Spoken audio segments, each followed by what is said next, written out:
Hello and welcome to World News on the Hour here on TVP World with me, Ashim Kumar.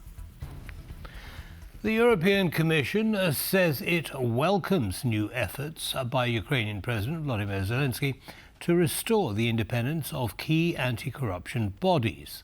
It comes after strong condemnation from senior EU officials over what many described as a watering down of significant institutions upholding the rule of law.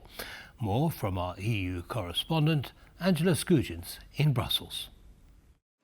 The European Commission has announced that it welcomes efforts spearheaded by Ukrainian President Volodymyr Zelenskyy to restore the independence of key anti-corruption institutions. Brussels has also stated that it will continue to work with Kyiv over these developments. Now, the warm messages come almost 24 hours after strong condemnation from the top Brussels brass, including European Commission President Ursula von der Leyen, as well as EU Enlargement Commissioner Marta Koss, who both stressed that they were deeply concerned by recent developments in that country regarding the watering down, which some opponents argue is crippling two key anti-corruption institutions from doing their job. Now, another EU candidate country has weighed in. The EU ambassador for Moldova, Daniela Morari, told TVP World in an exclusive interview that while parallels can't be drawn between Kyiv and Chisinau, what is clear is that the Commission is surveilling the internal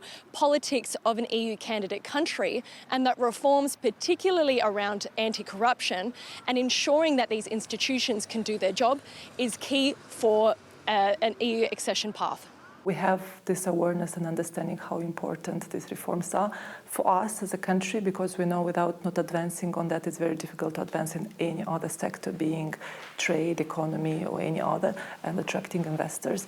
Now, Moldova and Ukraine both lodged their accession bids to join the European Union in 2022 following Russia's full-scale invasion of Ukraine. Many saw this twin attempt as a means for the countries to shore up alliances and defences from Moscow's military might. And while Chisinau has established a deadline for it to join the European Union to 2030, which coincides with what many countries' security agencies are touting as the year to be when Russia could attack the European continent, the pathway for Kyiv has become less clear. Angela Skujins from Brussels for TVP World. The European Union and China have agreed to make rare earth minerals trade to the EU easier. EU leaders met with Chinese President Xi Jinping at a summit in Beijing, a meeting with rather low expectations from the start. Our correspondent in Brussels, Alex Cadier, joins me now. So, Alex, were the low expectations met? Yeah, you're absolutely right. Rather low expectations before and rather low expectations and low outcomes after. We're going to start, of course, by hearing from Ursula von der Leyen, the EU Commission President, spearheading that visit to Beijing after that meeting with Li Qiang, the Premier of China, after that meeting with Xi Jinping. Of course, those low expectations, but nevertheless, this was the impression of Ursula von der Leyen after the meeting. We are defending our interests. We are carefully implementing a de-risking strategy, and we are strengthening our economic security and our competitiveness. Meanwhile, we remain committed to frank, respectful and open dialogue with China, and today's summit provided exactly that. Frank, open discussion. Of course, those European leaders, Antonio Costa, the Council President, and Ursula von der Leyen, you just heard from, had a list of things that they wanted to raise with China. The EU's €300 billion trade deficit, top of the list, because market access for European companies in China remains very challenging indeed. Of course, pushing China to stand up to its responsibility to stop Russia's invasion of Ukraine, a key request from the European side. Now, there were some areas for cooperation. Actually, one of the key takeaways was a new dialogue mechanism on export controls for rare earths. What does that mean in plain English? Well, very clearly, those imports from China of rare earths have been restricted since April, which has very much affected some European companies. Well, now, both sides have said they will work together to create a mechanism, which means that if there are problems, if there are bottlenecks, if those imports are slowed down, they can figure them out very quickly indeed. So clearly, a little bit of a win there for the European Union and some progress in that relationship. Also a joint statement on climate. We know the EU and China have cooperated on climate for a long time. It's one of the few positives in that relationship, but because the stakes are so high, so many jobs, so many parts of that mutual economy rely on the relationship, at least the outcome of this summit, even though it was low expectations, things might not have gotten much better, but they certainly didn't get any worse. That's great. Thank you for that update, Alex. Have a good one. Poland's new ministers have been sworn in following a cabinet reshuffle. The government restructuring comes following the defeat of the ruling coalition's presidential candidate in recent elections. The Polish government maintains it is capable of governing effectively despite internal discord and falling approval ratings. The size of the Polish government has been trimmed down from 26 ministers to 21. Foreign Minister Radosław Sikorski has been promoted to the role of Deputy Prime Minister and will now combine the two functions. In the Ministry of Justice, Judge Waldemar Żurek has replaced Adam Bodnar as Justice Minister. Former Interior Minister Tomasz Siemoniak will remain the Security Service Coordinator, while Marcin Kierwiński takes the helm at the Interior Ministry. There has also been a consolidation of some ministerial roles, and two mega-ministries have been created.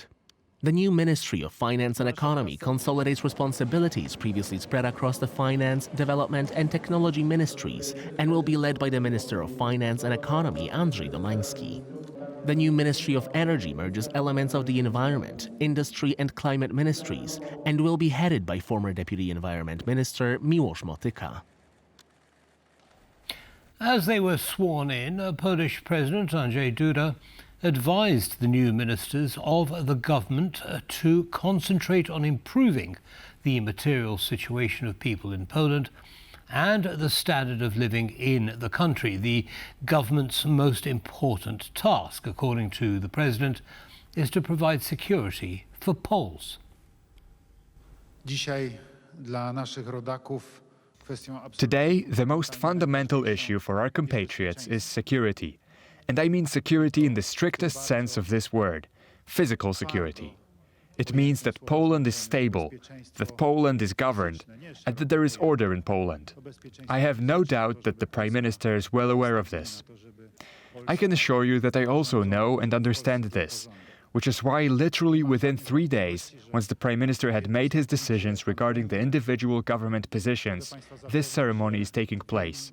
And I am glad that we can complete this and implement these changes, and that at this point speculation is over and Poland has a stable, clearly defined government that will now continue to perform its tasks.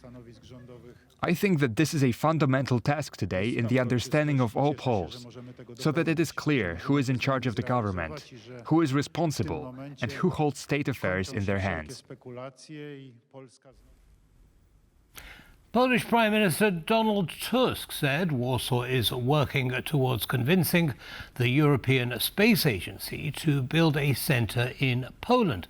He also said that the new Polish Minister of Economy and Finance, Andrzej Domański, could make his debut by supporting this initiative. This idea of this national satellite operations system ties into another one of our projects, to convince the European Space Agency to build one of its centers in Poland. Thank you to the President of the Polish Space Agency for being involved in this project. The Minister of Economy and Finance will also be able to make his debut in his role by supporting this initiative. Right now, though it might have already ended, a meeting between Minister Domański and the CEO of the European Space Agency, Józef Aschbacher, took place. They also talked about this initiative.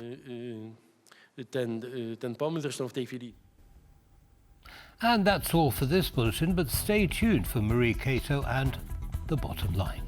Bye for now.